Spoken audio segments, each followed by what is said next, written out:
Today we read from the Gospel of Mark, chapter 3, verses 1 to 6. What is good and what is bad?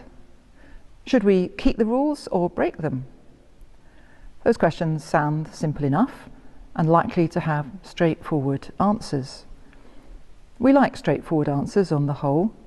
They are less confusing and you know where you are. They give security and a sense of firm ground. Then again, if the answer is unwelcome, that's not so good. To take a recent controversy, the 20-mile-an-hour speed limit in built-up areas of Wales is most unwelcome to many drivers on the road. Signs have been defaced, go slow protests have been held, angry letters have been written. Even though the rationale is to protect human life and limb, to reduce road accidents, it's widely resented. In Jesus' time, as for Jews today, the Sabbath was holy, meaning it was set apart to be different from other days, a day of rest, when no work could be done.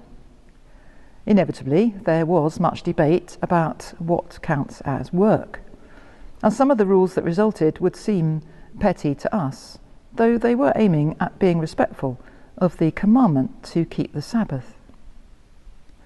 Jesus clearly kept the Sabbath, and he attended the synagogue on that day, but he repeatedly came up against this set of rules.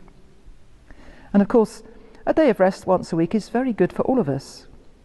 But in this story, as on other occasions, Jesus is seen doing something which could officially be classified as work by the hardliners.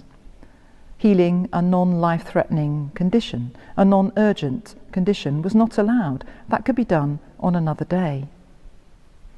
So he challenged them. And indeed, the man who was afflicted may well have been a deliberate plant to get Jesus into trouble. Is it lawful to do good or to do harm on the Sabbath? To save life or to kill? He asked. Of course, they couldn't say to do harm or to kill. They were silenced.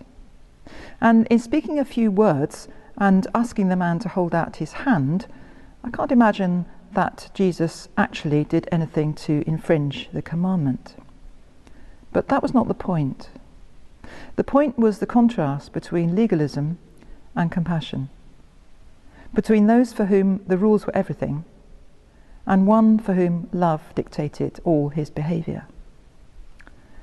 Now, there is no necessary dichotomy between rules and love. That would be also far too simplistic. And it's easier to think of examples where keeping a rule is the action of love. Maybe even the 20-mile-an-hour rule would be one example if it does indeed reduce road accidents. Certainly, the rules of the road in general are there to keep everyone safe and allow free movement. The loving parent will insist that the child completes their homework or takes their medicine or goes to bed on time, because all these things are good for them and in their best interests. But Jesus' example suggests to us that there are times when a good rule or law can and should be set aside for reasons of compassion. I can't help wondering how this applies to the ethical and highly controversial dilemma about end-of-life care and assisted suicide, or even euthanasia.